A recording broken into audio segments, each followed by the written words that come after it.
Oh hey, you came back. Welcome back to Tech Desk Tidbits. My name is Timo, and I am a Tableau certified instructor. I was looking at yesterday's video, and I have something to admit. I made a mistake. Is this for real? Like for real, for real? Unfortunately, yes. Oh my god. Accidents do happen, and if you were paying close attention, you might have seen what I goofed up. When we looked at our video yesterday about having nested sorting, if you notice, my numbers don't have a default property set to actually make them a currency. Well, I think that's a great place for us to dive in today, and let's talk about setting default properties in Tableau. Let's go, guys. What? Can you just hold on for a second? I'm on my hamburger phone. Okay, now I can. Okay, everybody, we're here inside of the data source page. We're going to take a look at the information we had yesterday when we were doing our video. So here we see that I have my coworker information and the food bill that we were working from. This is what the information would look like more closely to what you'd see in like an Excel file. So we see here that a couple things have default properties set. If we look closely, we see an ABC. Here's what we call a hashtag these days, but really it's a pound sign or a numerical sign. And then that's all we have. We have ABCs and we have the numerical hashtag. So that is showing me a few visual indicators of what is going on with my data. Let's dig into this a little deeper. Okay, so when we're looking at the data type here, we see that we have the numerical sign. So Tableau knows that it's some sort of number. In this case, it's choosing number decimal. But in our case, we want to be a dollar. We don't want to just be any old number.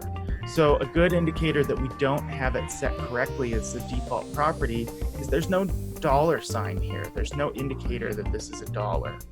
So let's go over to sheet 1 and let's right click on our measure food bill.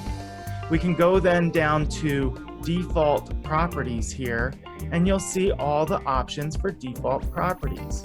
We can leave comments, we can change colors, we can change the number format, which is what we're here for.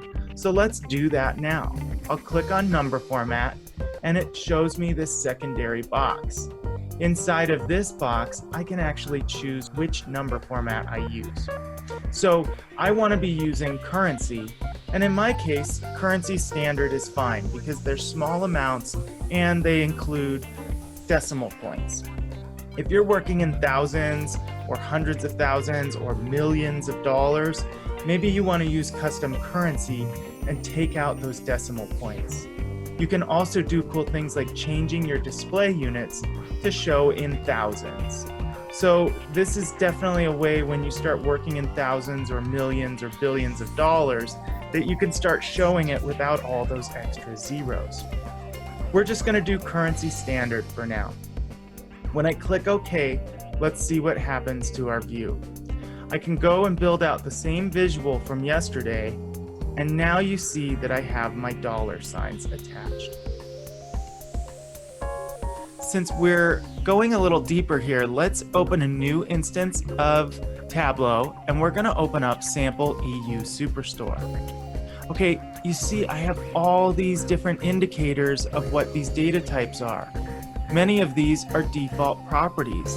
Let's break down a couple of these and talk about them. I have dates here that you see a little calendar icon, so these are set as a date in their default property. Or my country, city, and state have little geographical icons. They're little globes. Let's look at it in the data source page. When we come into the data source page, we see here that same little calendar icon or that same globe. Well, if I click on the globe, you'll see that it's set as a string, but my geographic role is set as city. Or if we come over to a date and we click on that, you'll see it's set as a date. So we can change the default properties of the different data levels as needed. Maybe we want to make something a geographic role, but Tableau didn't recognize it as a city or as a country. So we could go in and manually change that. So taking a few minutes and thinking about how you might be able to set your data up better is going to save you so much time and effort in the long run. You can go ahead and set these default properties and clean your data in the front end so that when you get into analysis, you don't have to be derailed and have to deal with this later. It's great to start your analysis with a clean and prepared data set. That's it for me today. Thanks again, everyone, for watching. As always, take care and be good to one another. We'll see you here next time on Tech Desk Tidbits.